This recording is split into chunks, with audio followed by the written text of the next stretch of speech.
یہ سمجھ لیں کہ قرآن اور نماز سکون دینے کے لیے نہیں ہے، بہت پریشان کرنے کے لیے ہے۔ حقیقی اضطراب پیدا ہونا چاہیے دونوں سے۔ یہ اصل میں ہم نے نماز کو کوئی عملیات قسم کی چیز سمجھا ہوا ہے کہ جب بے سکونی ہو، ڈپریشن بڑھ جائے تو نماز پڑھیں، یہ بات ٹھیک نہیں۔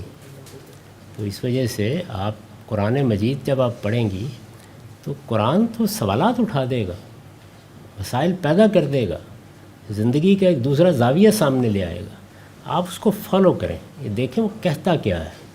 تو شدید اضطراب سے جب آپ گزر جائیں گی تو اس کا حاصل اطمینان ہوتا ہے، وہ کوئی منتر نہیں ہے جس کو پڑھنے سے اطمینان ہو جاتا ہے۔ پہلے مرحلے میں تو اس کو کرنا ہی یہی ہے۔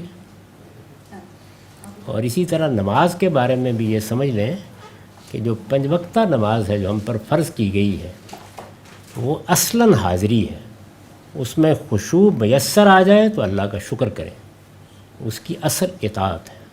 بس وقت آ گیا ہے، مجھے حاضر ہونا ہے، آپ امتثال امر کریں، باقی چیزوں کو اللہ تعالیٰ پر چھوڑ دیں۔ اس میں تقاضے 2 کیے گئے ہیں، یعنی وقت کی، اس کے آداب کی حفاظت اور اس پر دوام۔ ہم علی صلاتہم یحافظون ہم علی صلاتہم دائمون، بنیادی تقاضا یہ ہے۔ اس کے بعد خشوع پیدا ہو، اللہ کا ذکر زیادہ سے زیادہ آپ کریں، بہت دل لگنے لگ جائے، تو یہ چیزیں جو ہیں یہ کبھی میسر آتی ہیں، کبھی میسر نہیں آتی، ان کو مسئلہ نہیں بنانا چاہیے۔